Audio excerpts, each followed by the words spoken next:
Buenas tardes. Muchas gracias por haber venido. Aprovecho y también le doy la bienvenida a todos los que nos están viendo a través del streaming.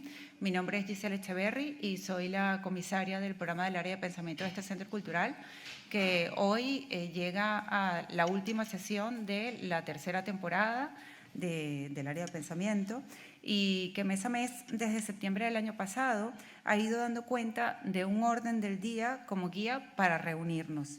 Y se podría decir que hemos propuesto para ello explorar un diccionario propio y juntos encontrar nuevos significados para nuevas palabras que paso a contarles de forma muy resumida y de alguna manera hacer un repaso de lo que hemos visto en toda la temporada. Comenzamos con la palabra libertad, con la presencia de la ensayista norteamericana Maggie Nelson, quien nos propuso un replanteamiento de la libertad basado más en el respeto a los demás que en una idea maximalista o abstracta. Luego continuamos con las palabras individuo y colectivo, con la participación del filósofo alemán Rüdiger Safransky, cuyo trabajo más reciente se centra en reflexionar qué nos hace singulares y cómo nos concebimos en lo colectivo. Cerramos el año 2022 hablando de agravio, una forma de abordar las sensibilidades de la sociedad contemporánea a través de la cada vez más presente cancelación cultural y sus consecuencias en la libertad de expresión. Comenzamos luego enero, después de las fiestas, hablando de la soledad, donde nos hemos preguntado qué es estar solo, cuánta soledad necesitamos, cuándo y por qué en un mundo que nos promete conexión permanente. Continuamos con la palabra sueño, donde hemos hablado de los problemas para dormir de la sociedad actual, su medicalización, sin dejar de explorar el siempre fascinante aspecto onírico de la vida bajo los párpados. Luego continuamos con amor y emociones colectivas, con la participación de la socióloga franco-israelí Eva Iluz, quien ha estudiado ampliamente el amor en la sociedad de consumo. También reflexionamos sobre el aburrimiento, aquel que hemos planteado recuperar en un sentido positivo, esa enfermedad del alma, tal vez como un espacio de resistencia, un modo de liberarnos de la tiranía de la novedad. En abril, con la llegada de la primavera, hablamos del placer, específicamente hemos explorado el placer del cuerpo de las mujeres y hoy, como saben, finalizamos con cuerpo, sexo y género, donde el cuestionamiento de una buena parte de ellos en la contemporaneidad ha acabado conformando un laberinto lleno de controversias, además de un fenómeno global. Como saben, nos acompaña el profesor Eric Marty, quien diseccionará todos estos cuestionamientos en una conversación con Laura Llevadot, y a ambos me gustaría presentarlos muy brevemente. Eric Marty es escritor, ensayista y profesor de literatura francesa, especialista en literatura contemporánea e historia de las ideas. Dos de sus ensayos más importantes han sido traducidos al castellano: Roland Barthes, el oficio de escribir y por qué el siglo XX tomó a Sade en serio.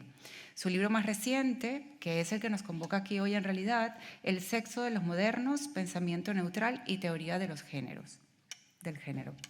Y por otro lado tenemos a Laura Llevadot, quien es profesora de Filosofía Contemporánea de la Universidad de Barcelona, ha centrado su labor investigadora en el pensamiento político contemporáneo, especialmente en el postestructuralismo francés. Dirige la colección de ensayo Pensamiento Político Postfundacional de la editorial Gediza. Su libro más reciente es el ensayo Mi herida existía antes que yo, feminismo y crítica de la diferencia sexual, publicado en Tusquets el año pasado, en el que analiza los riesgos y encrucijadas a los que se enfrentan los distintos discursos feministas en la actualidad.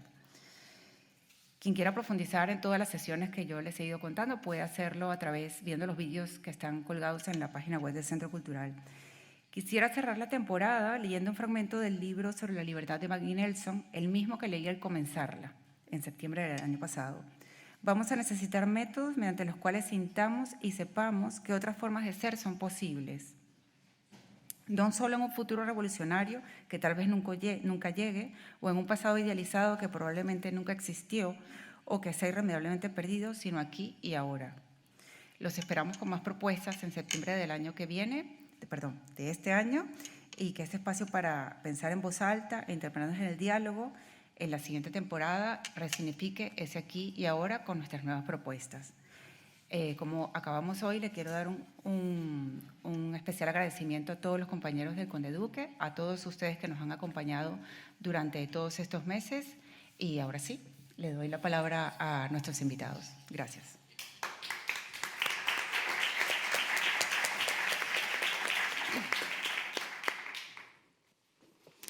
Muy bien.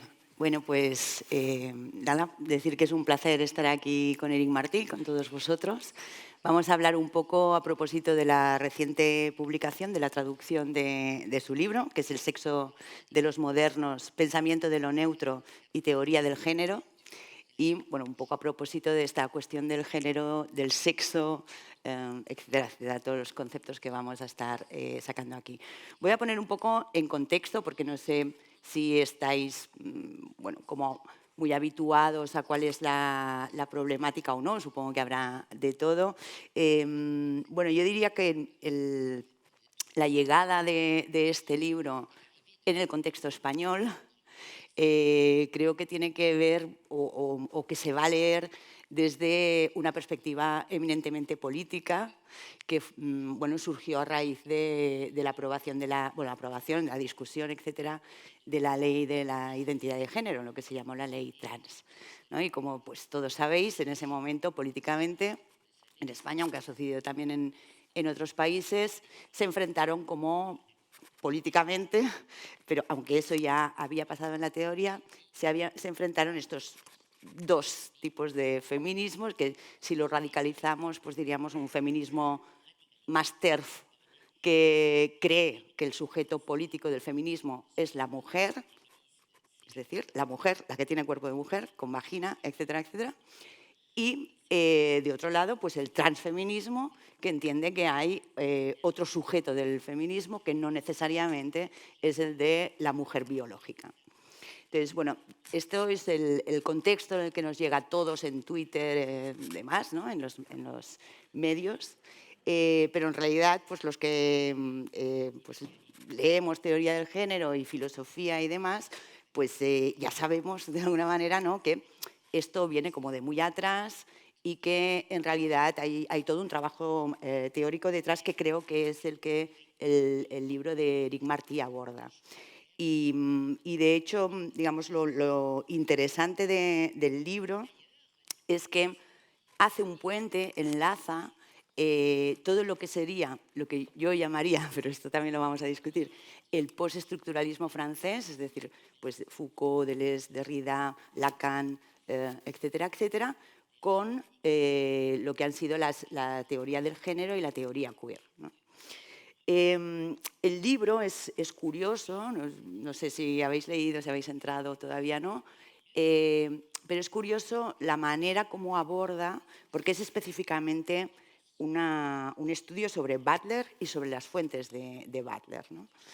Entonces es curioso porque cuando yo o cualquier teórica o cualquier estudiosa del feminismo entra en la obra de Butler, no lo hace necesariamente yendo a la filosofía francesa contemporánea, ¿no? Digamos que el contexto en el que Butler está proponiendo su, vamos a aceptar el término teoría de género, justamente, o su teoría queer, es justamente un lugar de discusión con lo que se podría llamar el feminismo de la diferencia. Es decir, que su discusión sobre todo está precisamente contra ese feminismo que pensaba que se podía conceptualizar, que se podía definir un concepto de lo femenino, ¿sí? Entonces aquí encontraríamos Irigaray, Kristeva en el contexto francés y es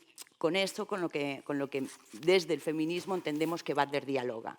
Entonces, los puntos, dos puntos fuertes de la teoría de Butler son, uno, entender que el binarismo, es decir, la diferencia sexual entendida como entre hombre y mujer, que es sobre lo que versa también el libro de Éric, el binarismo no es algo esencial, de hecho es un constructo, digamos, cultural, Podríamos decir que en terminología deleuziana es un aparato de captura o en términos de Preciado es un dispositivo epistémico que tiene una fecha de nacimiento y de duración.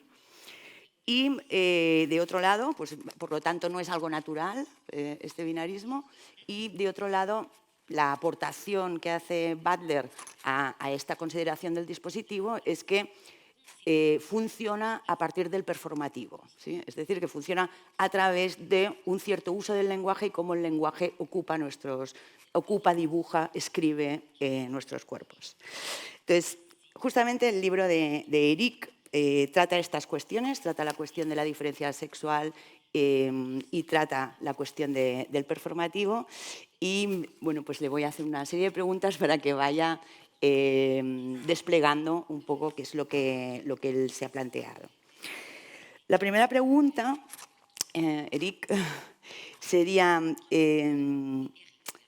a ver, yo creo que para cualquiera que esté interesado en cuestiones de género, es un libro necesario porque es muy erudito y, de entrada, lo que sí que nos ofrece es ver de dónde Butler ha ido extrayendo una serie de conceptos para fabricar su pensamiento, digamos, y de qué textos en concreto, y hace un trabajo cronológico, un trabajo muy exhaustivo de los textos de Foucault, de Derrida, de Deleuze, de Roland Barthes, etcétera, etcétera, y de dónde Butler ha ido extrayendo para poder, bueno, construir su marco teórico. Y en este sentido me parece que es un libro de referencia y de consulta para cualquiera, ¿no?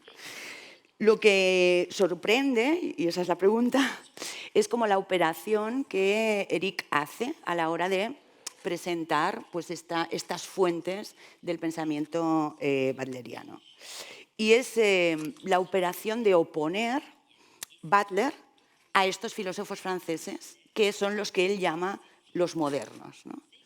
Entonces, la primera, en mi caso al menos, la primera sorpresa que me encuentro es la oposición, porque yo no los desvincularía de entrada, no entendería que hay una oposición entre Butler y Foucault y demás, sino que, bueno, vería que hay un uso. Pero él los opone y además los llama los modernos. Entonces, esa también es una sorpresa, porque justamente Foucault, Deleuze, Derrida, etcétera, yo entiendo que son, o entenderíamos que son postestructuralistas y que por el hecho de serlo son antimodernos, no modernos. Es decir, que ponen en cuestión los conceptos mayores de la modernidad, como son, pues, el concepto de individuo, el concepto de sujeto, el de historia, el de progreso, etcétera, etcétera, ¿no? Hay toda una serie de conceptos que se van a poner ahí o la división naturaleza-cultura, que es lo que hace Butler de alguna manera. Entonces es extraño, me pregunto por esta extrañeza, y hay otra operación que es como subsidiaria de esta primera, que es, al mismo tiempo que separa, Eric, que separas a Butler de estos autores, a ella la pones del lado del pragmatismo americano. No sé hasta qué punto aceptaría Butler esa filiación con el pragmatismo americano. Y bueno, un poco la pregunta sería ¿por qué? ¿Por qué hacer esta operación? ¿Qué tiene de fructífero o qué tiene de productivo para pensar las cuestiones sobre género y sexo que nos afectan? D'abord, merci, bienvenue à tous et à toutes, et je suis très heureux d'être ici à Madrid pour parler de mon livre et pour partager des idées, et avec Laura, bien sûr, et avec vous tous. La première chose que je voudrais dire, c'est sur le contexte espagnol que vous avez indiqué. Il me semble que dans n'importe quel pays, la question du contexte réapparaîtrait.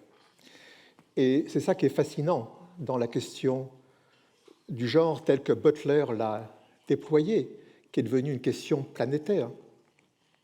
J'ai fait des conférences en Chine avec des étudiants, tous parlaient du genre. En Amérique latine, tout le monde parle du genre. À New York, tout le monde parle du genre, à Paris. C'est un processus planétaire qui donne l'impression que tout le monde pense la même chose ou que tout le monde emploie les mêmes mots sur cette question. En réalité, il y a des contextes particuliers et ce qui est passionnant dans cette aventure intellectuelle qui est notre présent, cette aventure que nous vivons tous en ce moment autour du genre, c'est qu'il y a ce mélange d'universel, de mondialisation de la pensée, d'un côté, et de l'autre, des contextes particuliers. Contextes culturels, contextes politiques, contextes sociaux, et la question du genre prend en Espagne, par exemple, des formes de lois qui sont un cas assez unique, je pense, pour l'instant, en Europe. Donc voilà, c'est cette question du contexte, je voudrais lui donner, au fond, toute sa pertinence, en voyant bien combien nous sommes donc en train de vivre quelque chose de complexe, mêlant le mondial et le local. Ça, c'est la première chose que je voudrais dire. Deuxièmement, vous avez dit que mon livre était étrange. En anglais, étrange se dit queer. Voilà, alors mon livre est peut-être un livre queer, et dans ce cas-là, j'assume complètement d'être queer. Le deuxième terme que vous avez employé, c'est un terme d'érudit, c'est un livre érudit. Et c'est vrai, c'est un livre qui mobilise beaucoup d'informations, beaucoup d'éléments de savoir. Alors, je voudrais dire quelques mots là-dessus. Il me semble que l'Occident a toujours pensé le sexe comme une question qui mobilisait du savoir. Qui parle du sexe se sent investi dans son discours toujours beaucoup de savoir. Et les auteurs dont je parle, que ce soit Barthes, Derrida, Lacan, Deleuze et Butler y compris, mobilisent un savoir incroyable, très sophistiqué, avec beaucoup de références, avec tout le passé du savoir occidental qui est repris. Ce n'est pas des discours légers, ce n'est pas des discours simples. Ce sont des discours qui mobilisent le savoir parce qu'il me semble que pour l'Occident, savoir et sexe sont absolument liés. Et qu'on pourrait dire qu'en Occident, le sexe est une métaphore du savoir ou que le savoir est une métaphore du sexe, que l'un et l'autre sont très reliés. La question, je pense, est fondamentale pour l'Occident, puisque, vous le savez, dans le mythe occidental d'Adam et Ève, bien sûr, la question du savoir est première et bien sûr liée aussi à la différence sexuelle, à la découverte par Adam et Ève qu'ils sont nus et qu'ils ont un corps différent de l'autre. Donc je crois que si ce livre est érudit, c'est par nécessité. Nécessité parce que mes auteurs, de Lacan à Butler, sont des auteurs qui mobilisent un savoir fondamental. Ça, c'est donc la première réponse. Et je dirais qu'en ce sens, on peut se demander si ces intellectuels, français ou américains, sont une vraie rupture dans l'Occident ou s'ils ne font que continuer la tradition occidentale d'interroger le sexe comme lieu de savoir. C'est une question qu'on peut se poser. Est-ce qu'au fond, Butler, quand elle développe la théorie du genre, est-ce qu'elle opère réellement une rupture dans la tradition occidentale ou est-ce qu'elle ne fait pas que poursuivre la recherche occidentale d'un savoir sur le sexe qui fait bouger les choses, c'est vrai, mais on peut se poser la question de savoir si c'est une véritable rupture. À ce moment-là, je continuerai sur votre propos, y compris donc ceux que j'appelle les modernes, que vous appelez les antimodernes, que vous appelez les post-structuralistes, peu importe. Eux aussi, est-ce qu'ils ont rompu réellement quelque chose dans la tradition occidentale, malgré leur effort pour subvertir, pour transgresser, pour interrompre la tradition? Est-ce qu'au fond, ils ne sont pas restés dans la tradition profondément occidentale de vouloir savoir? Est-ce qu'au fond, l'Occident n'est pas une civilisation qui conçoit le savoir comme son espèce de définition et qui, précisément, en plus, fait du sexe une question savante, une question où le savoir est mobilisé. Donc voilà pour le début des réponses. Maintenant, vous m'interrogez sur une question effectivement importante, c'est que dans mon livre, alors vous dites j'oppose. Non, je distingue plutôt Butler de la tradition intellectuelle française dont pourtant elle s'inspire. Pourquoi Alors d'abord, si on prend le premier grand livre de Butler, Trouble dans le genre, Gender Trouble, c'est un livre qui ne parle que des Français. À chaque page, c'est Lacan, c'est Derrida, ou les Françaises, Lucie Irigaray, Monique Wittig, Simone de Beauvoir. On sent très bien que Butler est dans un dialogue très très important avec la France. Il m'a semblé qu'il était important d'éclaircir la nature de ce dialogue. Beaucoup de personnes ont vu une continuité. Pour moi, un dialogue suppose toujours une dimension de conflit, et je pense qu'il y a du conflit. Ce conflit, on pourrait dire que Butler le dévoile elle-même. Dans son introduction à l'édition de 1999 de Gender Trouble, elle explique qu'en réalité, la French Theory, la théorie française et la French Theory, en réalité, est pour elle une construction américaine. Et par ce mot de construction américaine, elle montre qu'elle est dans un rapport de jeu et de détournement, en réalité, de la pensée française. On parle de transfert culturel. Butler aurait transféré la culture française aux États-Unis, l'aurait donc adaptée. En réalité, je pense que dans un transfert, il y a toujours un contre-transfert. Que ce qu'on transfère, on le modifie, on mélange. Alors, il me semble en effet que Butler a, parce que justement le savoir est pour elle quelque chose d'essentiel, a puisé dans la French Theory du savoir, mais qu'elle l'a utilisé pour le transformer et lui donner une perspective qui était la sienne, qui en effet est proche du pragmatisme, est proche de la sociologie, est proche de la philosophie anglo-saxonne. Et par exemple, si on prend la notion de performatif, qui est au cœur de la pensée de Butler, c'est absolument révélateur. En quelques mots, j'explique ce que c'est. La question du genre, si vous voulez, existait avant Butler. Le mouvement queer existait avant Butler. L'idée qu'il fallait que le féminisme lesbien existait avant Butler. Mais qu'a fait Butler, elle, c'est de théoriser cela en donnant à la question du genre un concept, une épistémologie absolument très forte autour du performatif. C'est quoi? C'est l'idée simplement que les normes sociales nous fabriquent à travers des énoncés. Tu es un garçon, tu es une fille, la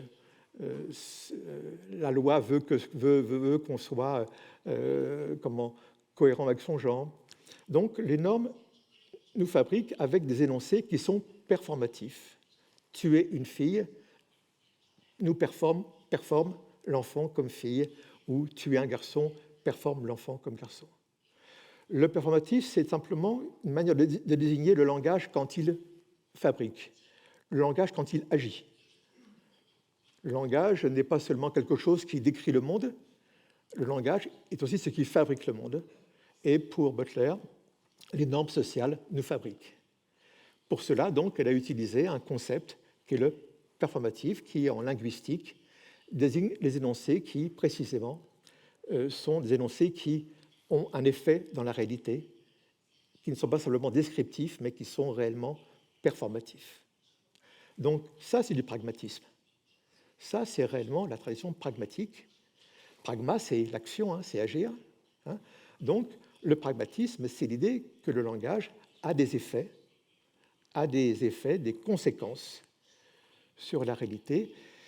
Et donc, Butler a adapté cette théorie linguistique du performatif à l'univers social en considérant que la société, par les énoncés qu'elle produit, par les normes qu'elle produit, fabrique donc des identités genrées. Parfois, en fabriquant ça, elle dysfonctionne et donc crée des problèmes ou crée des gens qui ne sont pas très bien genrés. Mais bref, elle a en quelque sorte proposé ce qu'on pourrait appeler un pragmatisme social, où les normes sont en effet des normes qui fabriquent. Donc elle est complètement dans l'univers de la tradition américaine du pragmatisme et d'une sociologie. Mais pour autant, je pense qu'elle a eu besoin de la French Theory, de la théorie française, de Lacan, de Foucault, de Derrida, pour donner en quelque sorte à cette description pragmatique, je dirais, la puissance de la théorie, la puissance spéculative, la puissance intellectuelle qu'elle trouvait chez Lacan, chez Derrida et chez les autres. Et donc, elle a associé deux traditions différentes, me semble-t-il, la tradition américaine, pragmatique, et la tradition française structuraliste, qui n'opèrent pas du tout dans le même espace. Le pragmatisme travaille, disons, l'univers social, l'univers comme socialité, alors que le structuralisme de Lacan, de Derrida et les autres, finalement, travaille l'univers symbolique, l'univers des structures symboliques humaines, au travers, je ne sais pas, de la loi de la prohibition de l'inceste, par exemple, de la loi de la castration, au travers de Freud, etc. Et c'est ce mélange qu'a fait Butler. Moi, ce qui m'a intéressé, c'est de clarifier la situation, c'est d'essayer de déplier ce que Butler avait confondu, avait mélangé, de donner les couches de discours qui étaient derrière son propos, de donner l'histoire de ses oppositions. Par exemple, avant Butler, les Américains sont très, je dirais, fascinés par la French Theory. Une penseuse comme Gail Rubin, je ne sais pas si c'est un nom qui vous dit quelque chose, Gail Rubin, qui est l'une des premières à penser la question du genre, pense la question du genre en termes complètement lacaniens, avec Lacan, sans du tout introduire le social, ou en tout cas où le social n'a pas cette dimension si forte, où c'est la loi qui fonctionne et non pas la norme. Eh bien, on pourrait dire que Butler, il fallait bien montrer qu'il y avait derrière, avant Butler, d'autres choses qu'elle-même. Donc mon travail, si vous voulez, c'est pas tellement d'opposer, c'est plutôt de déplier, de donner les contextes, les arrière-plans, de mettre en évidence aussi la manière dont Butler déforme volontairement la pensée de Lacan pour l'adapter à son propre système, ou comment Butler à la fois rend hommage aux Français, mais en même temps donne des coups de pied ou donne des coups de poignard. Par exemple, prenons l'exemple justement du performatif. C'est toujours une vision pragmatique, donc ça fonctionne. La norme produit un effet et il y a donc une réussite de la norme. Dans la vision française du langage, il y a ce que Butler appelle un romantisme. C'est un mot un peu moqueur qu'elle emploie à propos de Lacan, à propos de Foucault. Ce sont des romantiques, dit-elle. Pourquoi dit-elle que ce sont des romantiques? Eh bien, parce que les Français sont fascinés par l'échec. Ils sont fascinés par l'échec, ils sont fascinés par la mort, ils sont fascinés par la pulsion de mort, ils sont fascinés par l'impossible, ils sont fascinés par des grandes choses terribles, tragiques. Et donc, voilà, pour Butler, c'est du romantisme. C'est du romantisme, c'est un stéréotype appliqué aux Français qui n'est pas complètement faux, mais elle l'emploie. Donc voilà un exemple, si vous voulez, où à la fois Butler va reprendre des éléments propres à l'univers de Lacan ou à l'univers de Foucault, mais simultanément, elle va s'en distinguer par ce type de remarques, par exemple. Il y aurait d'autres exemples de cela, et elle va donc adapter cette pensée française à son système et va à la fois en faire l'éloge et en même temps s'en distinguer. Donc, c'est pas du tout, je ne suis pas dans une position de vouloir opposer, je suis dans la position de vouloir plutôt clarifier. Et il me semble que pour clarifier, il fallait absolument étaler tout ce savoir.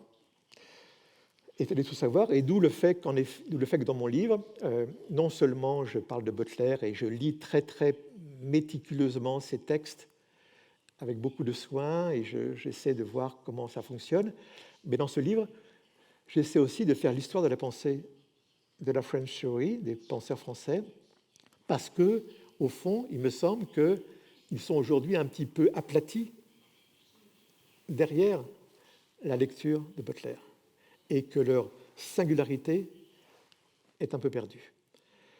Donc c'est un travail, si vous voulez, de dépliement, de déplier, d'étaler, de déployer le plus possible, d'étendre le plus possible pour mieux voir, pour mieux percevoir les différences, y compris d'ailleurs, pas seulement entre Butler et les Français, mais entre les Français eux-mêmes. Alors bien sûr, par exemple, entre Lacan d'un côté, qui a dominé la pensée française dans les années 60-70, et puis ceux que j'appelle les pervers, Derrida, Barthes, Deleuze, qui vont jouer un autre jeu tout en s'appuyant sur Lacan, et puis Foucault, qui sera encore une autre aventure, où Foucault va justement être celui qui va introduire une rupture au sein de la pensée française. Donc mon travail, ce n'est pas d'opposer Butler à la pensée française, mon travail, c'est d'introduire des différenciations le plus possible. Et je dirais le plus possible d'être quelqu'un qui étaler les choses, déplier les textes, les ouvrir, les laisser respirer, entendre ce qu'ils disaient il y a 10 ans, 15 ans, 20 ans, 30 ans, 40 ans, et précisément entendre la différence. Voilà ma première réponse. Excusez-moi, j'étais un peu long. No, está bien, has adelantado muchos temas que quería sacar, está bien.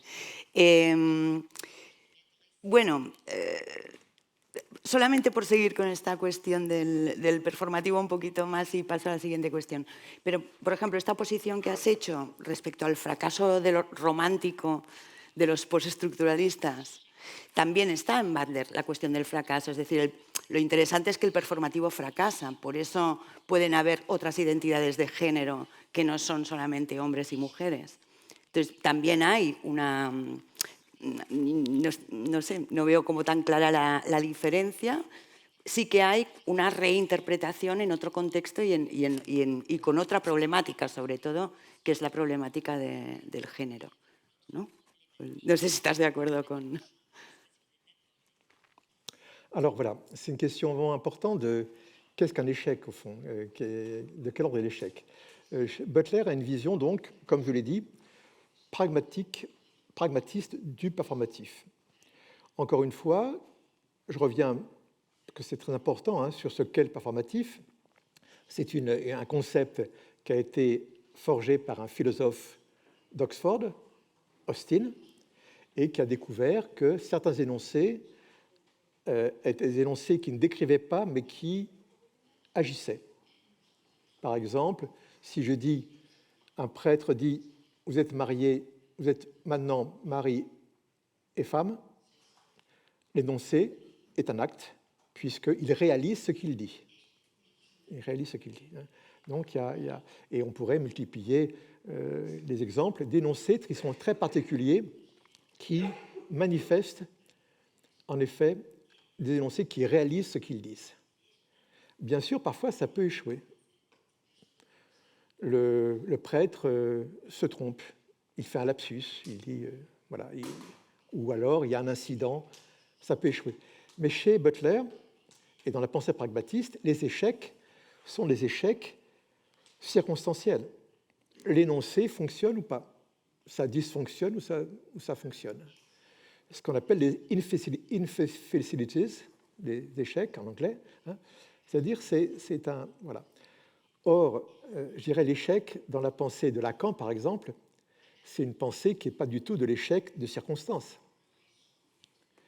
Si, au fond, c'est une vision tragique de la réalité humaine. Par exemple, alors on va prendre un exemple très intéressant, je pense, c'est l'exemple du phallus.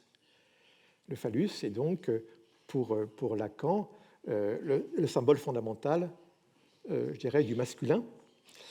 Eh bien, pour Lacan, l'homme échoue toujours à avoir le phallus. La relation sexuelle est toujours échec, ça ne marche pas, ça marche très mal. Le phallus est toujours une espèce de désir impossible.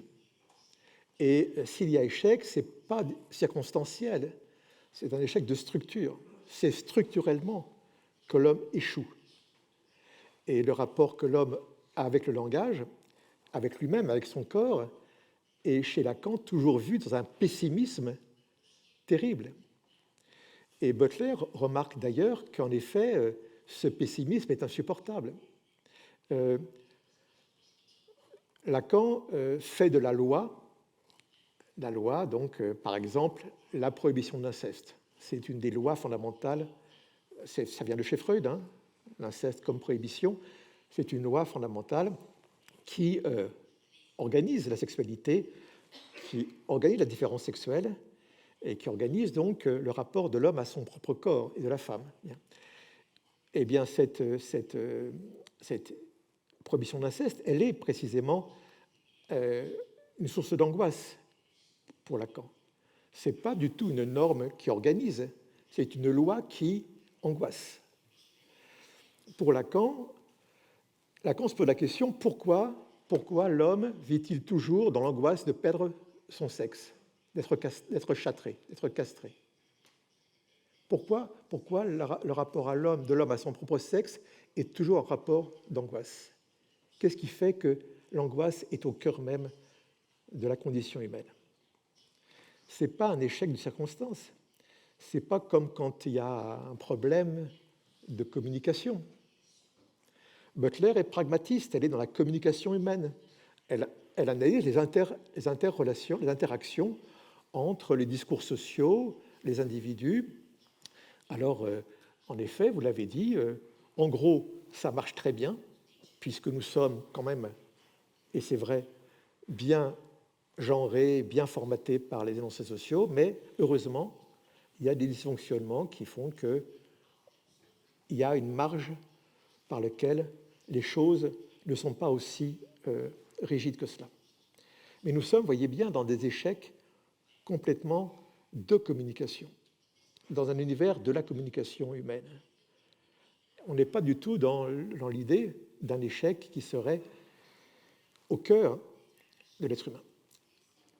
Le deuxième exemple que je voudrais vous donner, c'est l'exemple de Jacques Derrida. Alors, je ne sais pas si Derrida est très lu en Espagne. Il est moins lu maintenant en France, il a eu une importance terrible. Et l'obsession de Derrida, c'était de détruire le performatif. Les premières interventions de Derrida aux États-Unis, ça a été pour casser le performatif. Parce que, encore une fois, il était, comme le dirait Butler, romantique, français. Pour lui, il fait toute une théorie que vous connaissez peut-être de l'écriture. Hein. En fait, le vrai lieu du langage, ce n'est pas la parole, ce n'est pas la communication humaine, c'est l'écriture. Comme lieu de ce qu'il appelle la différence, où l'homme ne coïncide jamais avec lui-même, où ça ne communique jamais. Et la grande idée de Derrida, c'est que ça ne communique jamais, mais pas par des échecs circonstanciels, par un échec de structure. Le message n'arrive jamais à destination. Et donc, voilà donc deux exemples, Lacan et Derrida. On pourrait multiplier les exemples pour bien distinguer, en effet, ce qui est de infacilities pour Butler, l'échec de la communication, et quelque chose qui est de l'ordre de la structure et qui renvoie, on pourrait dire, à une vision assez métaphysique du monde des modernes, enfin de Lacan, de Barthes, de Deleuze, etc. Ils ont une vision quand même très, très spéculative. Ce n'est pas du tout du pragmatisme à la Butler. Donc, si vous voulez, je crois que ce qui est intéressant, évidemment, c'est que malgré cette différence-là que je viens d'indiquer, Butler emprunte malgré tout des éléments au français. Par exemple, elle va emprunter à Lacan un concept important qui est le concept de forclusion. Alors, je ne sais pas si ça se traduit bien en espagnol. Forclusion, c'est le cas du fou. Le fou qui est dans la forclusion par rapport au langage,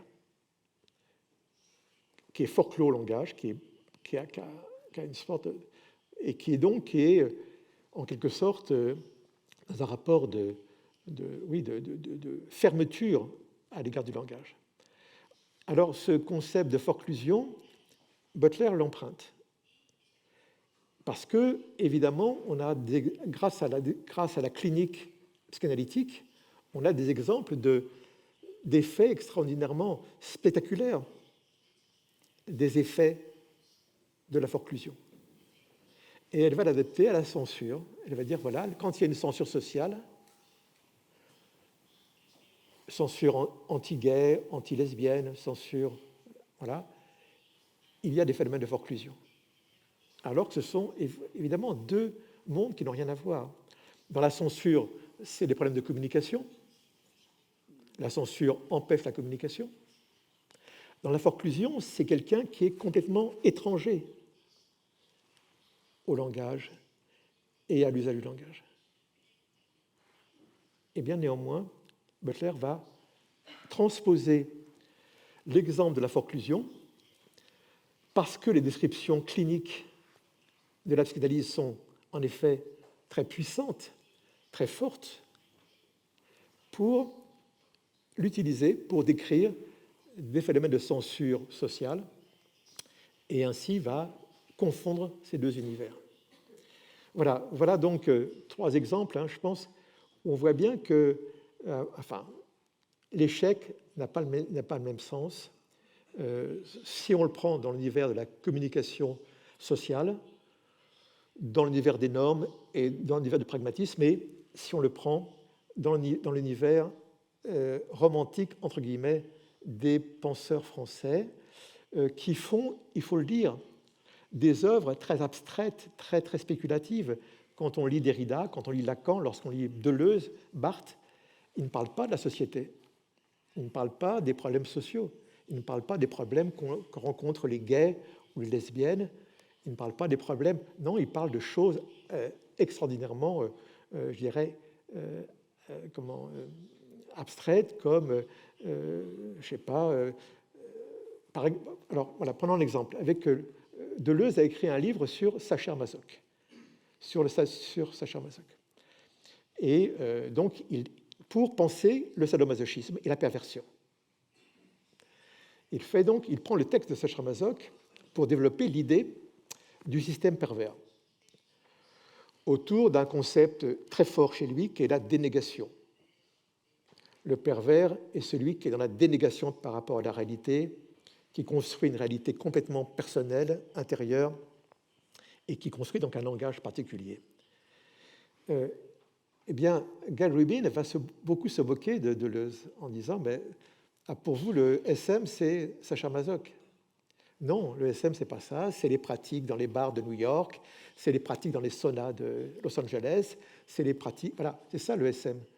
Pourquoi aller chercher c'est un écrivain comme Sacher-Masoch du XIXe siècle, encore en romantique, une théorie du masochisme, alors que, en réalité, le SM, il faut l'étudier dans la réalité sociales, des groupes, des communautés gays, des codes vestimentaires, des codes d'échange, des safe words, tout ce système de la relation sadomasochiste, et pas du tout dans un livre écrit au XIXe siècle. Voilà un autre exemple, si vous voulez, précisément, des deux mondes qui se confondent et en fait qu'il faut distinguer. Ce monde donc de la sociologie, ce monde du pragmatisme, ce monde de la communication, ce monde aussi du vécu communautaire et collectif d'un côté, et de l'autre, les livres, les œuvres des Français, qui sont des œuvres spéculatives et qui ne sont réellement pas dans la même sphère. Voilà ma deuxième réponse. Encore trop long, désolé, mais il faut être clair.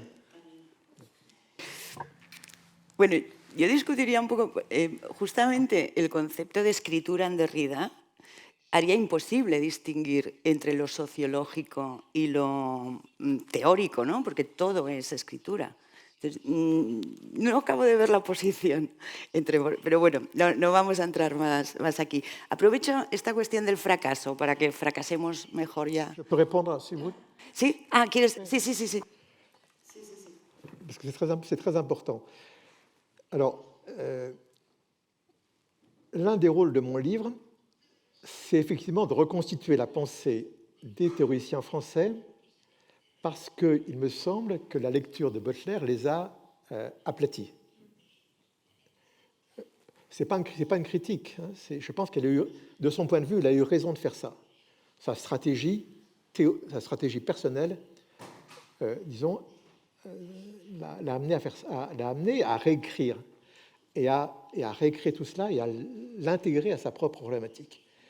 Mais moi, mon travail, c'était un travail un peu inverse, c'est de redécouvrir ce que Butler avait en quelque sorte maquillé, travesti, et encore une fois, ces mots ne sont pas pour moi négatifs. Alors, pourquoi l'écriture ? Derrida a une vision d'écriture qui est très précise. C'est l'écriture, c'est ce qui crée la différence. C'est pour lui, le langage, c'est pas ce qui nous rapproche, le langage, c'est ce qui nous éloigne.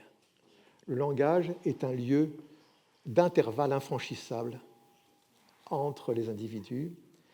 Le sens du langage, il réside dans ces intervalles. Alors, il prend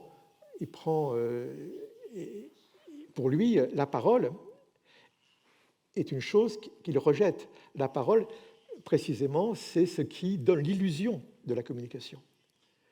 Et toute la critique que va faire Derrida, la parole, c'est une critique de ce qu'il appelle le logocentrisme, le phallo-logocentrisme.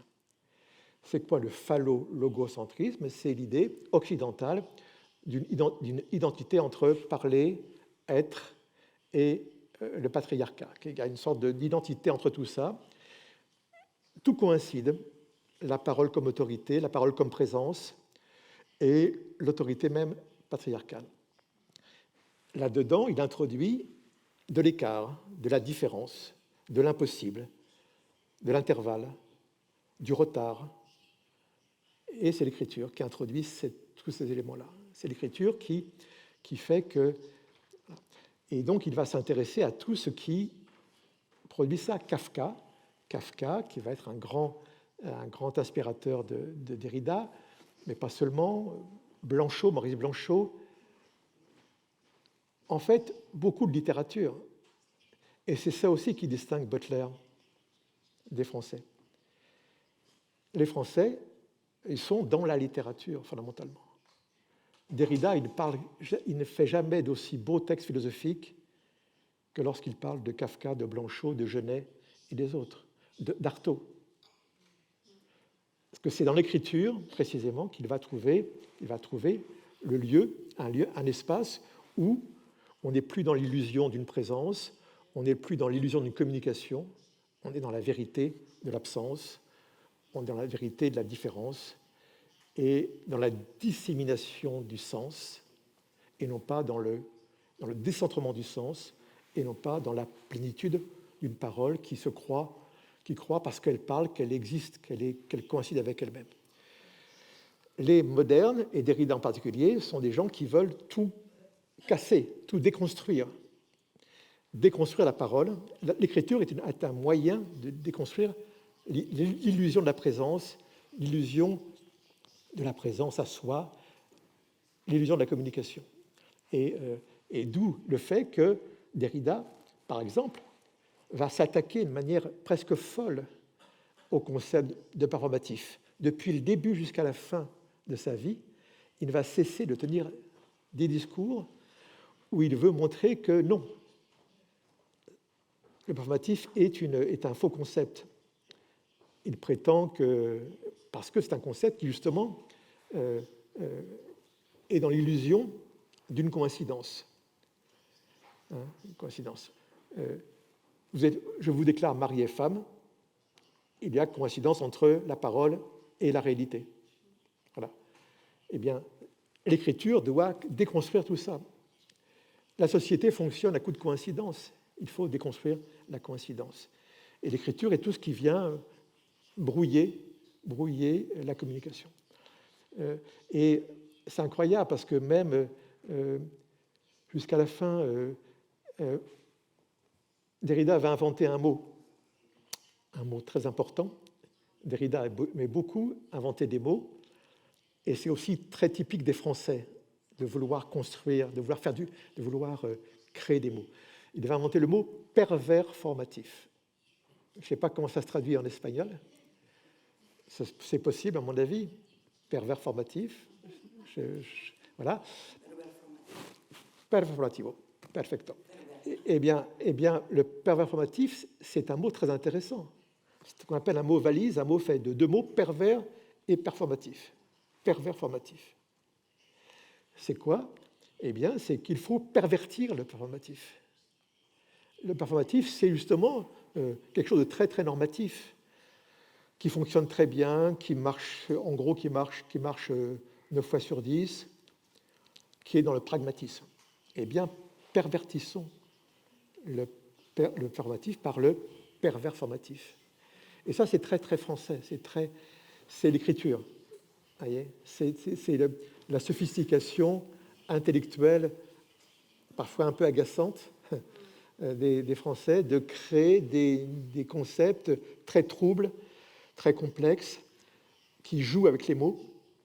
Et s'il fallait un seul exemple pour montrer que l'écriture est un concept derridien qui est une machine de guerre contre le pragmatisme, eh bien, le performatif serait cet exemple-là.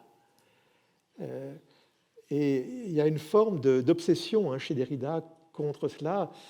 Quand son ami américain Paul de Man meurt, il fait un discours sur sa tombe. Eh bien, les 3/4 du discours vont être consacrés à attaquer Austin et à se moquer d'Austin, à faire un discours parodique de la pensée d'Austin, donc l'inventeur du performatif. Voilà. Donc, moi, je maintiens, je vois qu'on n'est pas d'accord, mais c'est tant mieux, je maintiens l'idée fondamentale qu'il y a de démarche. Mon objet, ce n'est pas de défendre la pensée française, pas du tout. Je pense qu'au contraire, à la limite, je pense que la pensée française, elle est morte. Derrida est mort. Non, c'est vrai, Derrida est mort, Lacan est mort, Barthes est mort, Deleuze est mort. On va pas faire un culte à leur pensée. Et cette pensée est morte de sa belle mort, d'une mort normale, naturelle, qui était inscrite dans leur propre pensée. Ce sont des pensées qui ne voulaient pas d'avenir. Ce n'est pas des militants. Derrida, Deleuze n'étaient pas des militants qui voulaient créer des futurs petits derridiens, de petits deleuziens. Ils faisaient une œuvre comme des artistes, comme des intellectuels artistes, comme des intellectuels écrivains. Ils faisaient une œuvre. Et donc, si vous voulez, mon rôle, ce n'est pas du tout de sauver leur œuvre et puis de la défendre. Non, simplement, c'est d'introduire d'essayer de comprendre, donc de déployer cette pensée. Et j'insiste là-dessus parce que ça me semble important, c'est que cette pensée, elle est très difficile aujourd'hui à recomposer. Parce que, précisément, nous sommes dans un univers où la pensée, me semble-t-il, n'est plus aussi... l'écriture n'est plus aussi valorisée qu'avant. On est dans une pensée de l'activisme. Butler est une activiste. Le gender, les pensées du gender, a produit une génération de penseurs activistes. C'est très bien, je ne critique pas du tout, hein. Mais ce sont des penseurs activistes. Deleuze n'était pas un activiste du tout. Il ne bougeait pas de chez lui, il ne voyageait pas, il écrivait toute la journée. Et voilà. Donc, l'activisme a beaucoup modifié notre rapport au livre et au texte. On a besoin maintenant de pensées qui sont des pensées militantes. On a besoin de pensées qui sont des pensées avec un message.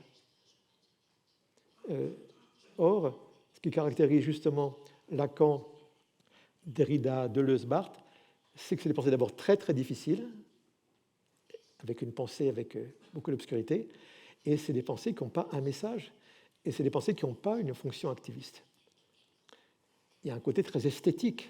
Ce sont des livres, des vrais livres, qui ont une valeur comme livre, une valeur de beauté de la pensée.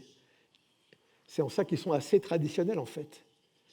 Ils aiment écrire comme Diderot, comme Voltaire, comme des penseurs assez traditionnels, finalement, même s'ils sont modernes par leur expression. Et je pense que l'autre raison pour laquelle j'ai eu besoin de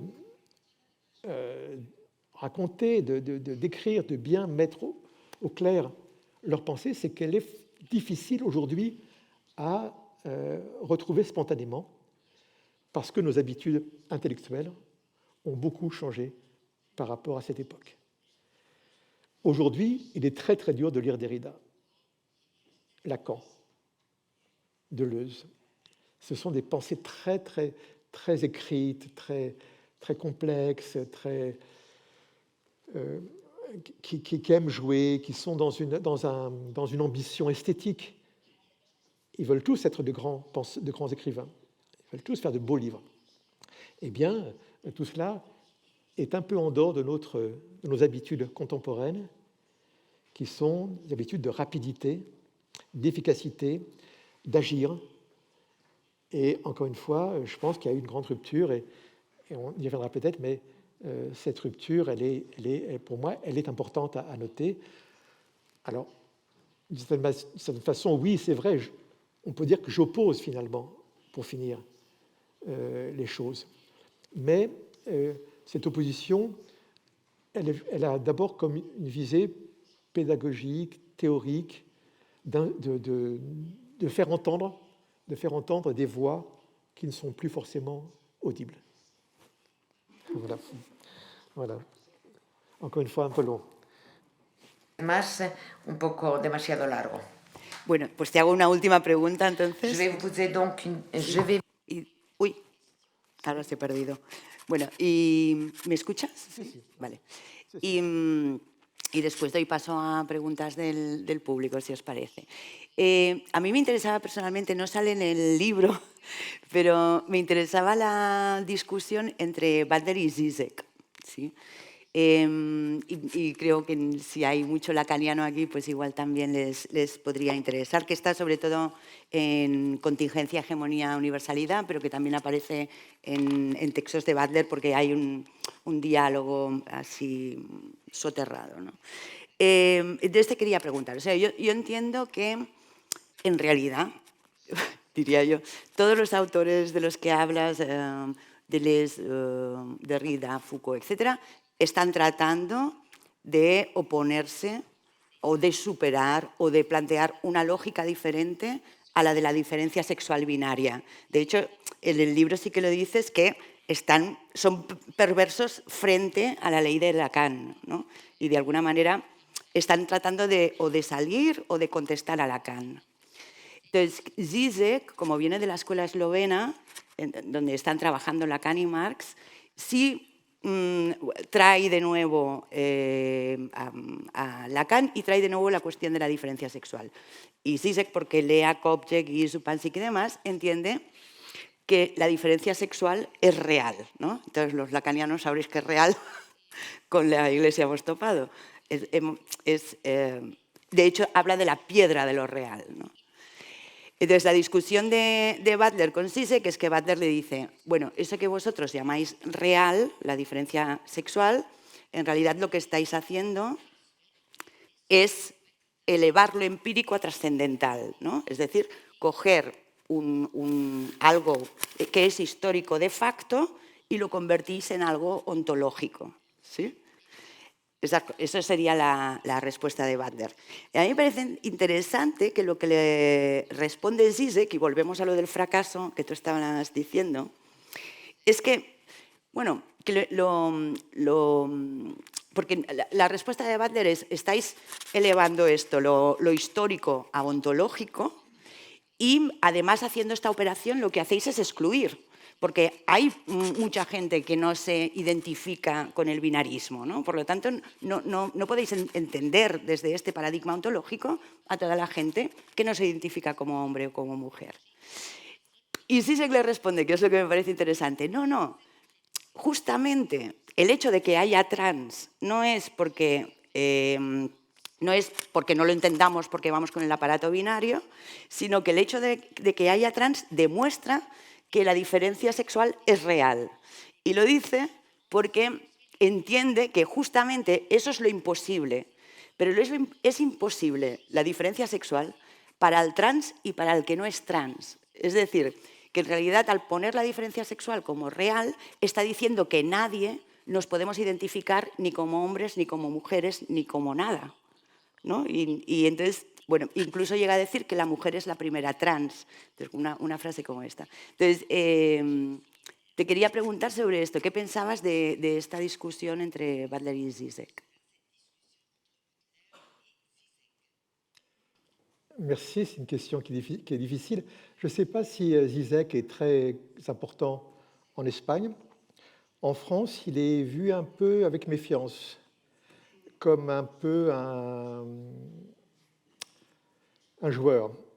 Un joueur et quelqu'un d'impressionnant, qui parle très bien, très vite, et qui aussi réécrit beaucoup les choses. Alors, Zizek apparaît dans mon livre une seule fois, c'est quand, à propos précisément de la forclusion. Parce que quand Butler déforme Lacan, elle a comme alibi Zizek.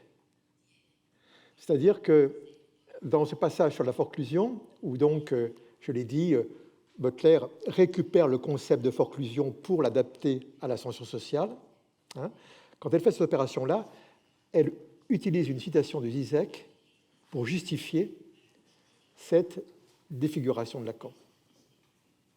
C'est le seul passage où je cite Zizek, et donc on voit que le rôle de Zizek n'est pas un rôle très formidable, c'est un rôle un petit peu de celui qui facilite les travestissements. Alors, pour répondre à votre question, quand Zizek dit que la différence sexuelle relèverait du réel, donc de l'impossible, etc., il me semble que c'est typiquement un énoncé non théorique. C'est un énoncé d'oracle, de prophète. C'est-à-dire, je dis cela, voilà, très bien, parce que on ne peut pas se réclamer de Lacan et dire ça. Chez Lacan, il y a toujours trois éléments, le réel, le symbolique, l'imaginaire.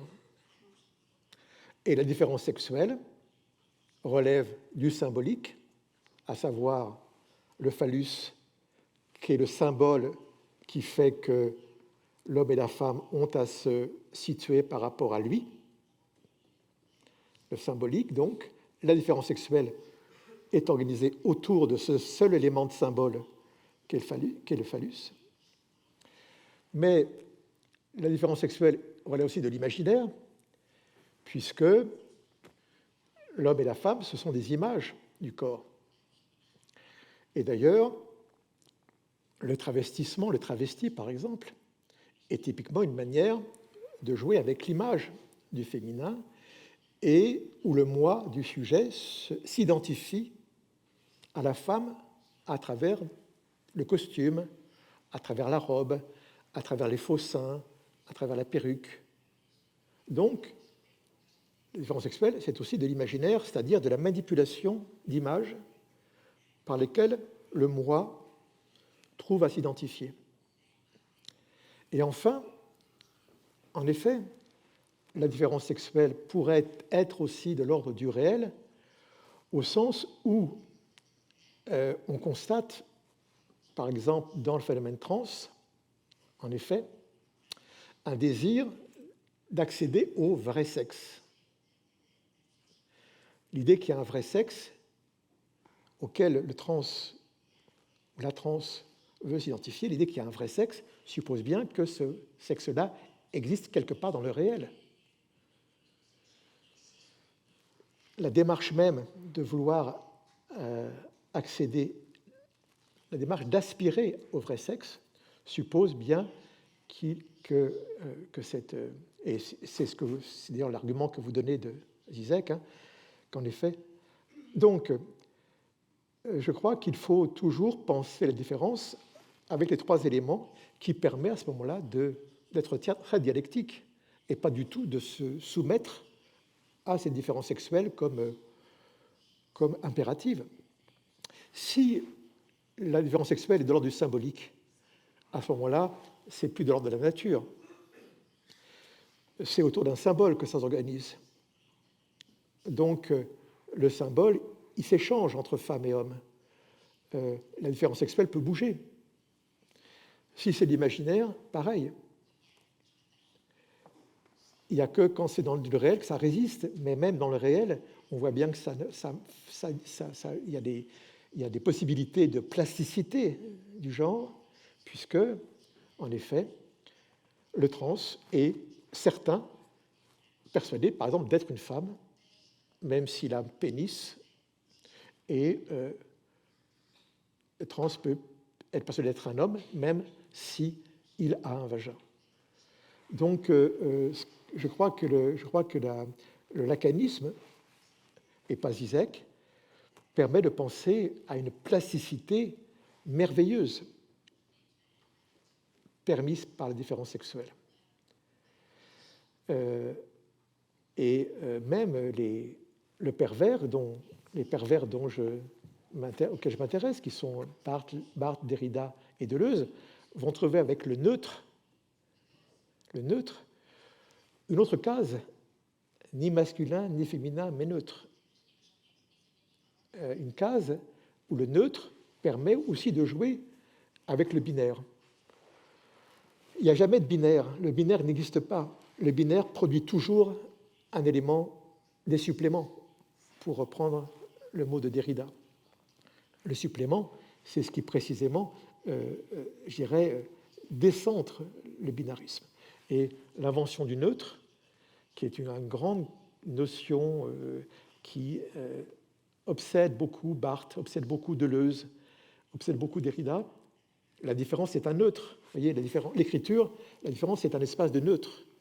Là où il y a un intervalle, il y a du neutre. Là où il y a du retard, il y a du neutre. Là où il n'y a pas de coïncidence, il y a du neutre. Il y a des espaces possibles pour s'extraire de la binarité.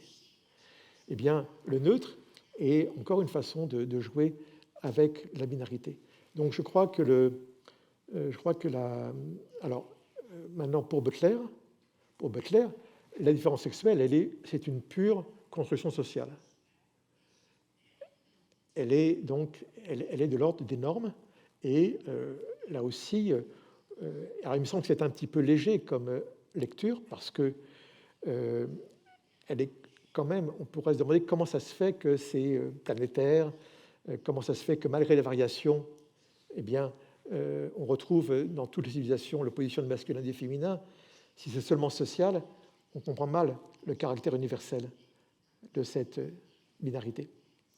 Je crois que c'est autrement que par le social qu'on peut déconstruire la binarité, parce qu'il il faut la prendre au sérieux, cette binarité, pour la déconstruire.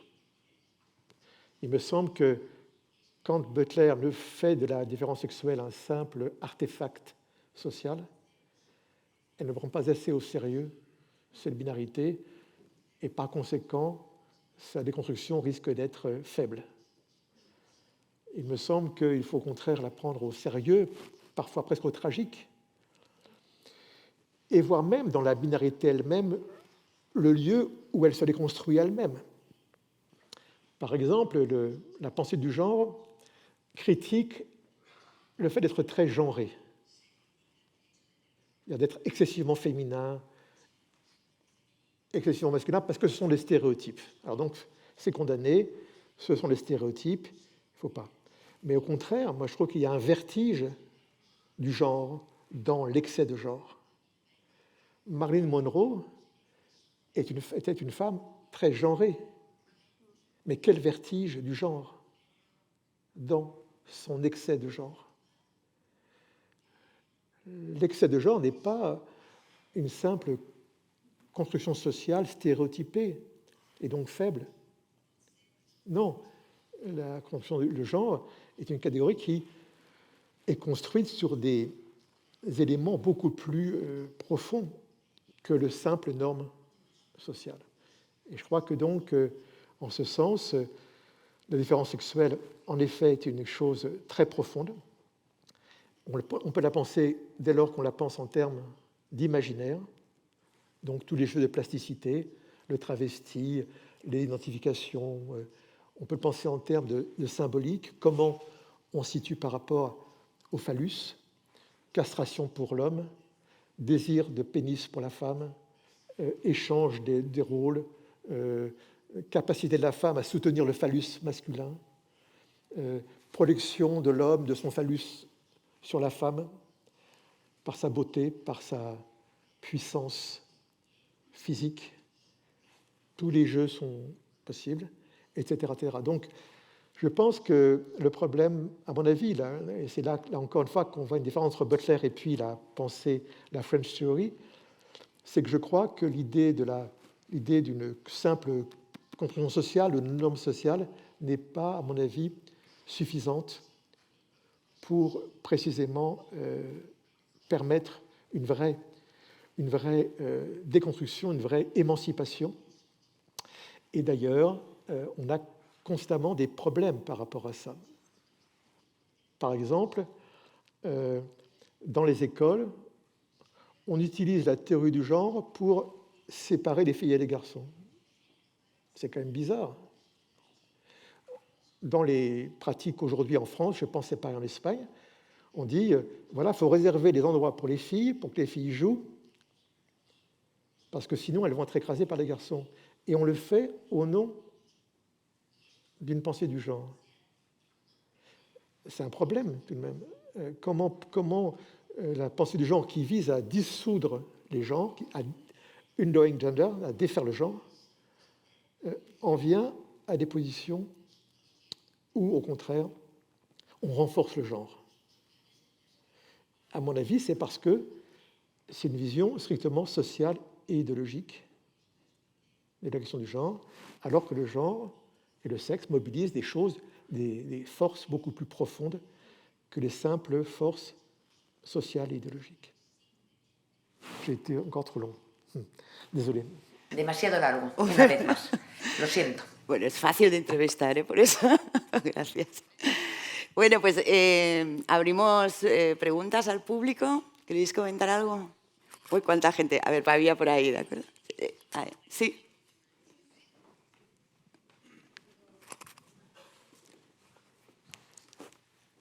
Buenas tardes, señor Martí. Muchas gracias por su intervención. Quería hacerle una cuestión. En su libro se puede deducir que Judith Butler tiene casi la conclusión antes de haber iniciado su trabajo sobre la escuela francesa, como si el propósito de ella fuese previo a la utilización que va a hacer de la escuela francesa. En el final de su libro, usted señala doy un salto para unir las dos cuestiones. Usted señala que la cuestión trans, el término trans, está absorbiendo la diferencia de la secuencia LGTBIQ. Tiende a imponerse como un nuevo término para generar un dominio sobre el campo del género,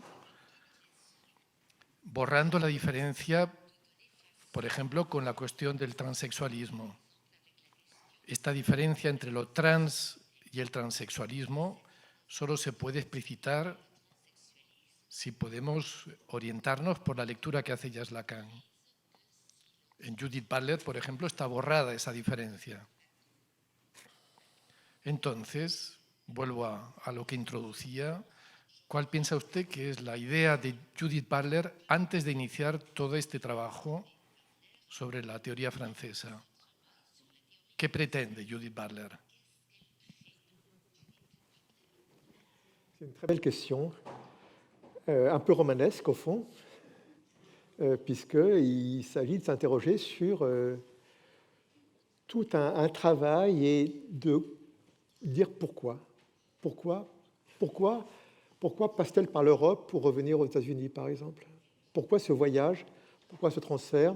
Si en fait, c'était déjà pour dire ce qu'elle voulait dire. Alors je pense que oui et non. C'est-à-dire qu'en réalité, je pense que ce qu'elle rapporte de France, c'est précisément un certain style d'écriture, un certain style de pensée, qu'elle a été contaminée, malgré elle, par l'intellectuel français dans sa fonction. Butler, et elle n'est pas la seule, a été fascinée par la puissance esthétique de la position de l'intellectuel français, et beaucoup d'Européens l'ont été. La France a eu une puissance d'attraction incroyable dans les années 60-70, et on appelait ça donc la French Theory, pour manifester cette espèce d'impérialisme intellectuel qu'avait la France. Et je pense que pour Butler, il fallait passer par la France pour prendre un peu la couronne, le sceptre de l'intellectuel, voler, si on peut dire, voler ce type de... Et elle le fait, elle le dit très bien d'ailleurs, qu'elle emprunte les concepts aux Français, par exemple celui de itération à Derrida. Pour Derrida, l'itération, c'est le phénomène de répétition pure de la différence. Enfin, c'est très compliqué. Bon, elle le prend parce que le mot itération devient à ce moment-là comme un signal d'intellectualité.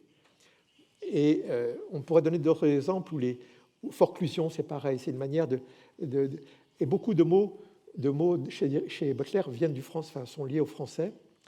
On peut dire que gender, d'ailleurs, vient du français. Et que, voilà, il y a tout un jeu. Donc, alors, c'est pas du tout un voyage, je pense, c'est un voyage qui était un voyage.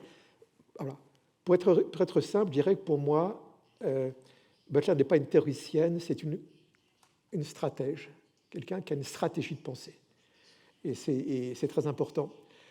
Et cette stratégie de pensée, donc, ça a été de conquérir l'Amérique en passant par la France.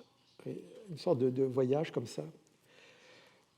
Mais je voudrais surtout répondre à votre question sur la question trans, et qui va aussi répondre à la question sur le rapport que Butler a à la question de la différence sexuelle. Dans Troubles dans le genre, qui est un livre très important, John Schobel, il s'agit de donner au mot genre, gender, une puissance d'explication totale. Tout est genre. Or, elle ne dit jamais transgender. Elle ne parle pas de transgenre. Elle parle de transsexuel. Comme si les trans étaient à l'écart de la révolution intellectuelle qu'elle prétendait organiser. C'est assez incroyable. C'est-à-dire qu'elle écrit un livre qui a une prétention justifiée, d'ailleurs, de révolution, de rupture dans le champ intellectuel, en faisant du genre le concept absolu qui va tout éclairer, qui va remplacer le mot sexe. Il n'y a plus de sexe, il n'y a que du genre. Or, les transsexuels n'ont pas le droit au genre, ils demeurent des transsexuels. Il faudra attendre 2004 avec Undoing Gender, défaire le genre, pour que Butler voit qu'il y a un problème, parce que le phénomène trans commence à se développer, et donc elle va employer le terme de transgender et non plus transsexuel. Et ça montre bien qu'il y a un problème. Et un problème, c'est que les trans veulent être des femmes et des hommes. Et donc démolissent complètement l'idée que être une femme et un homme, c'est un simple stéréotype social.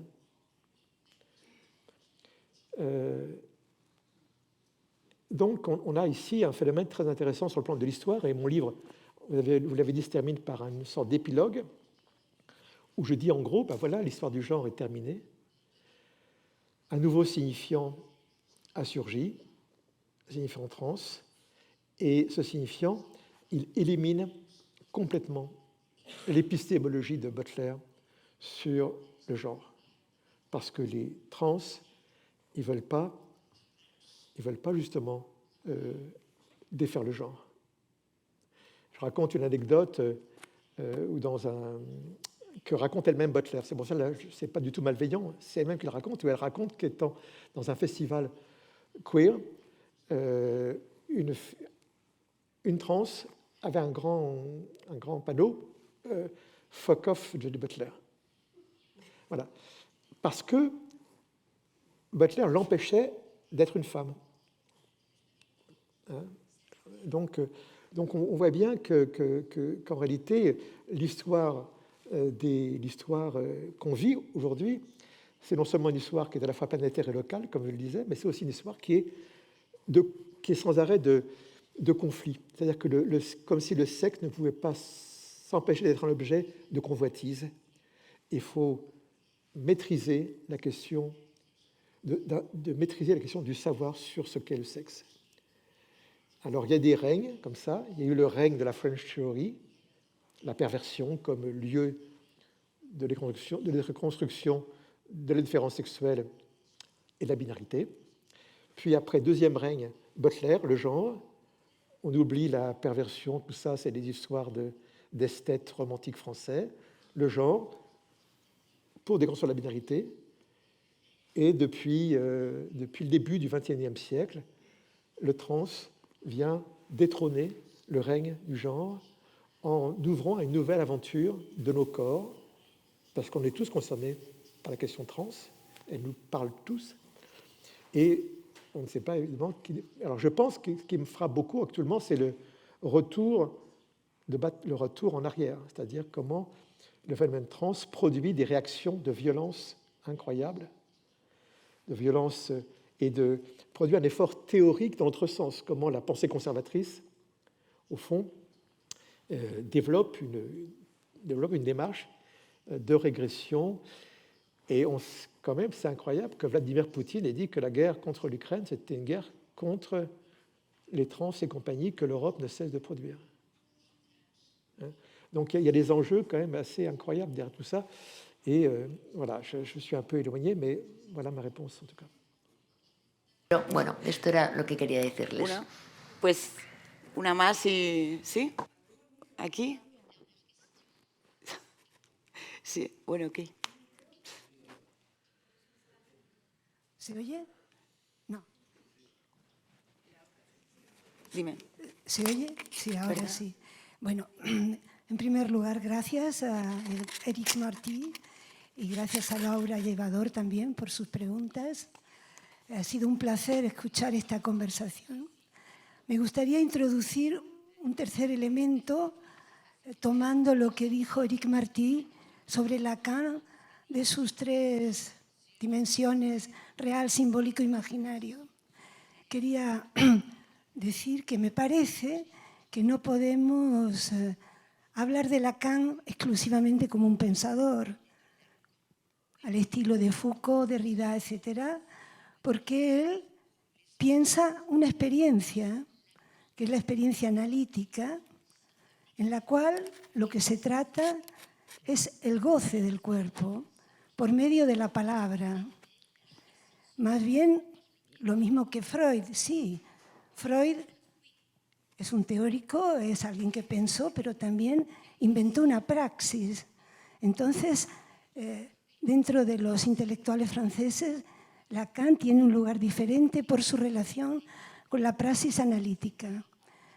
Creo que Judith Butler, cuando toma a Lacan, no toma en cuenta que Lacan tiene una praxis, que hay una praxis, que el psicoanálisis es una praxis, y que lo que ella llama pragmatismo o el pragmatismo americano es otra cosa bien diferente. Eso por un lado. Por otro lado, me sorprende, yo no conocía ni conozco a Derrida, no he leído nada de él, o sea, soy total ignorante de Derrida. Me ha interesado mucho lo que ha dicho de la escritura en Derrida.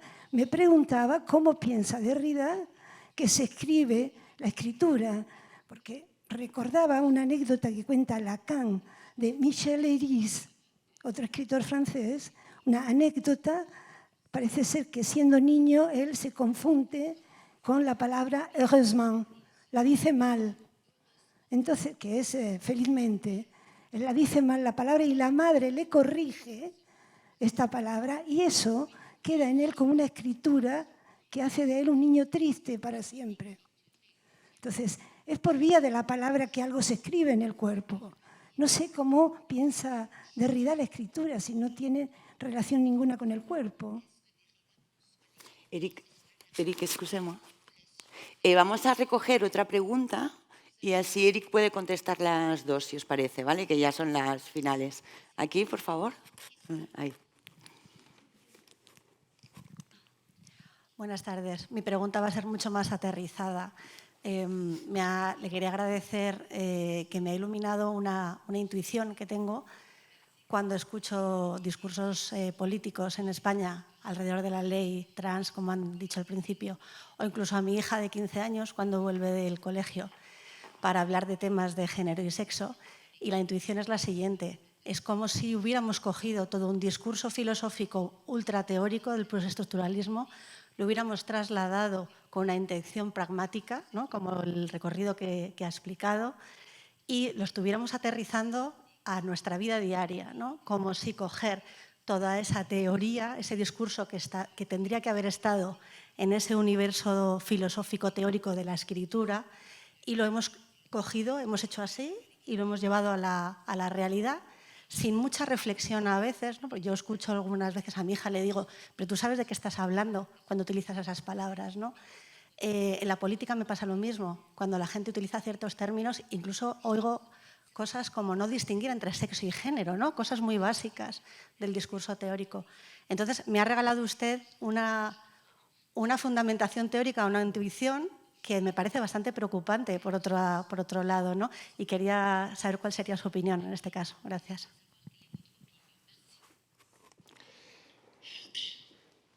Alors d'abord, peut-être donc je vais répondre à la première question sur Lacan. Alors,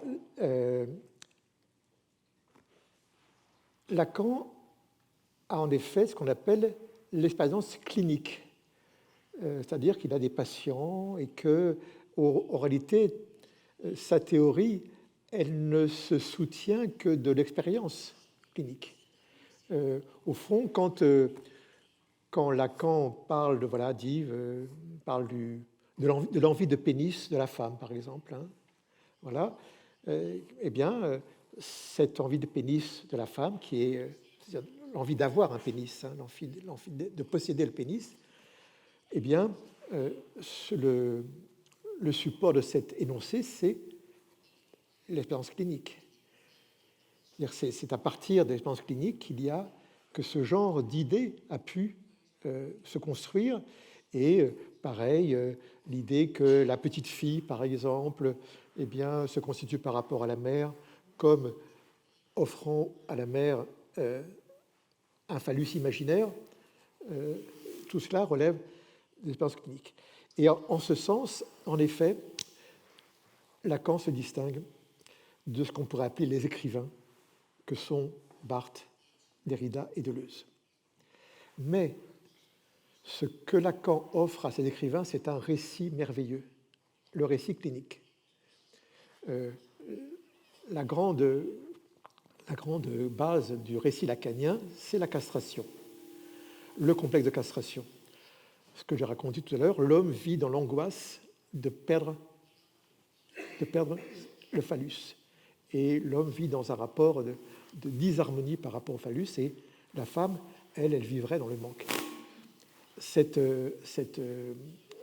récit-là, eh bien, les écrivains, Derrida, Barthes et Deleuze, vont s'en emparer pour jouer avec, pour produire des récits précisément pervers de ce rapport à la castration.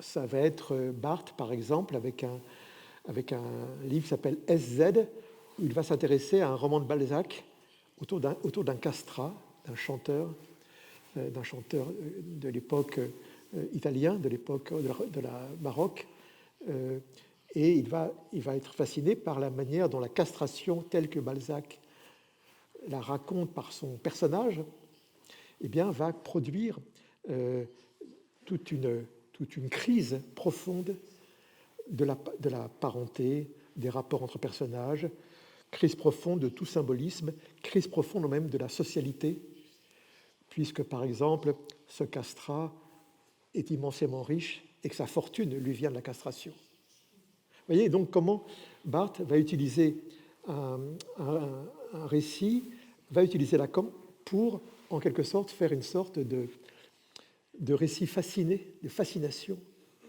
pour la castration. Et on pourrait trouver d'autres exemples. Donc, ce que je dirais simplement, c'est que Lacan, en effet, est dans la clinique, et la clinique l'oblige aussi à une certaine déontologie, une certaine éthique. Lacan ne va jamais au fond, manifester une fascination morbide pour la castration, une fascination perverse pour la castration. Il va en faire une simple loi d'organisation de la différence des sexes. Alors que les écrivains, Barthes, Deleuze et Derrida, vont en fait produire des discours qui sont des discours esthétiques, des discours spéculatifs autour de cela, mais qui n'ont plus du tout une dimension, évidemment, ni clinique, ni de produire une sorte de direction ou de voie ou de vérité.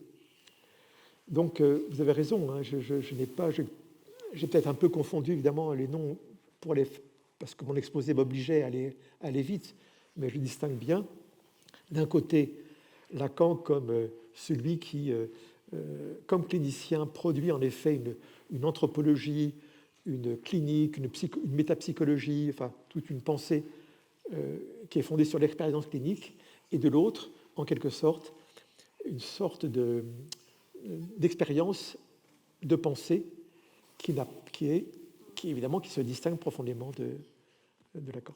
Alors, pour répondre à votre question concernant... Alors, moi, ce qui me frappe, ça rejoint un peu ce que je disais tout à l'heure sur l'époque que l'on vit actuellement, où notre rapport à la pensée a complètement changé. On n'est plus dans un rapport où on lit des livres en découvrant un auteur et sa pensée personnelle, mais on essaie de trouver un message qui concerne notre présent. Et sans doute, ce présent, cette dimension qu'on pourrait appeler un présentisme, c'est-à-dire une espèce de pulsion à toujours penser au présent et à vivre au présent les choses, aboutit précisément à cette espèce de confusion dont vous avez parlé.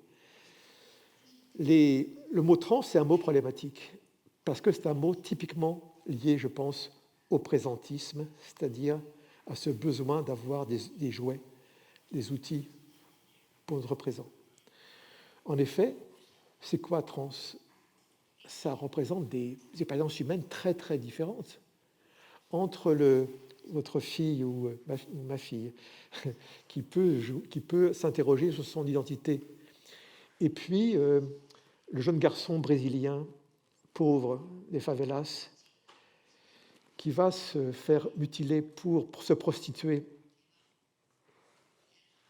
pour permettre finalement à des hommes de consommer du garçon déguisé en femme, entre ces deux expériences-là, il y a quel rapport? Ce sont des trans, mais le transsexualisme, et puis il y a le travesti, par exemple. Aujourd'hui, le mot, je disais, dans la liste LGBT, il me semble qu'il y a un problème parce que le T a tendance à vouloir dominer les autres lettres. Les gays ou les lesbiennes ne sont pas forcément des trans. Or, il y a une tendance à penser finalement qu'une fille un peu masculine, c'est un trans, qu'un homme un peu féminin, homosexuel féminin, est un trans aussi. Et je crois que le mot trans, c'est un mot bizarre parce que c'est un préfixe. Trans, transsexuel, transgenre, transvesti. Mais on coupe les mots.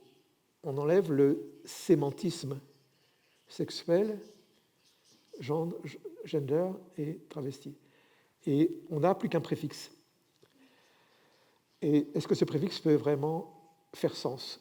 Ou est-ce qu'il risque pas d'être un simple, qu'on pourrait appeler un signifiant maître, c'est-à-dire un terme qui impose d'autorité sa puissance sans explication, sans interprétation. Et je crois que ce qui me frappe le plus, et on pourra terminer peut-être là-dessus, c'est que le processus de trans résiste à l'interprétation. Le trans ne veut pas être interprété. L'exemple que je donnerai, c'est un exemple d'un film qui est un documentaire qui a eu beaucoup de succès en France il y a 2-3 ans, qui s'appelle Petite fille, qui est l'histoire d'un petit garçon, entre guillemets, qui s'appelle Sacha, qui prétend être une fille. Je suis une petite fille, et toute sa famille soutient qu'en effet, soutient cette déclaration. Bien. Et donc il y a tout un travail, ce film est très intéressant, il montre comment l'école résiste à ça, comment les professeurs, l'instituteur ne veut pas lui donner un prénom féminin, comment au cours de danse, la professeure de danse ne veut pas que le petit garçon soit avec les filles, mais reste avec les garçons, jusqu'au moment où il l'emmène chez un pédopsychiatre qui dit « pas de problème, Sacha, tu es une petite fille, tes parents n'ont aucune responsabilité là-dedans, c'est comme ça, il ne faut pas interpréter. Donc tu vas aller voir l'endocrinologue qui va te donner des bloqueurs de puberté, et puis on verra, etc. » Mais ce qui est assez fascinant, c'est que le pédopsychiatre dit c'est pas un problème, tu es une petite fille, voilà, on accepte et tu vas suivre un. Bon, c'est un point de vue qui, quand même, moi, me trouble parce que c'est un refus de l'interprétation. Parce qu'on pourrait dire, oui, Sacha est une fille, pourquoi? Parce qu'on apprend dans ce film que sa mère, quand elle était enceinte, désirait une petite fille. Mais ce désir de la mère d'avoir une petite fille n'interfère absolument pas avec l'énoncé du petit garçon disant « je suis une petite fille ». Alors, pour un psychanalyste de l'époque de Lacan, ça serait évident qu'en réalité, si le petit garçon veut être une petite fille, il ne fait en fait qu'énoncer un désir maternel, une projection de la mère sur lui. C'est tout. Est-ce que c'est vrai, est-ce que c'est faux, je ne sais pas. Mais en tout cas, c'est comme ça qu'on interprétait autrefois ce genre de choses. Or, le mot trans, par sa puissance de préfixe comme ça qui ne veut rien dire, trans, ça n'a pas de sens, eh bien, interdit au fond d'interpréter, c'est-à-dire d'introduire un doute, une équivoque, une ambiguïté sur le processus trans. Alors on peut dire, voilà, très bien, nous sommes libérés de l'interprétation, nous sommes libérés de la loi des prêtres et des psychanalystes, qui sont des prêtres en fait, puisqu'ils passent leur temps à vouloir interpréter comme les rabbins, comme les imams, comme les curés. On connaît le discours anti-psy aujourd'hui. les transactivistes sont très anti-psychanalytiques. En tout cas, de la tradition freudo-lacanienne. Donc, on est dans une situation très compliquée, moi que je trouve en même temps fascinante, très troublante, et qui crois qu'il faut travailler, intégrer, comprendre, mais qu'il faut avant tout, je crois, déplier. C'est pour ça que j'écris ce livre. C'est pas du tout ça peut être parfois, ça peut être lu comme une critique, mais ça n'est pas dans mon esprit l'objet. L'objet, c'était au fond d'étaler, encore une fois, de déplier, d'ouvrir le plus possible les mots, les textes, à leur origine, à leur passé, et à leur futur éventuellement, pour tenter de se situer, nous, par rapport à ça. Parce que le pire des choses, c'est justement de vivre dans le présent pur et de se laisser intimider par des mots sans savoir d'où ils viennent. Voilà, on peut... Muy bien, pues muchísimas gracias. Eric.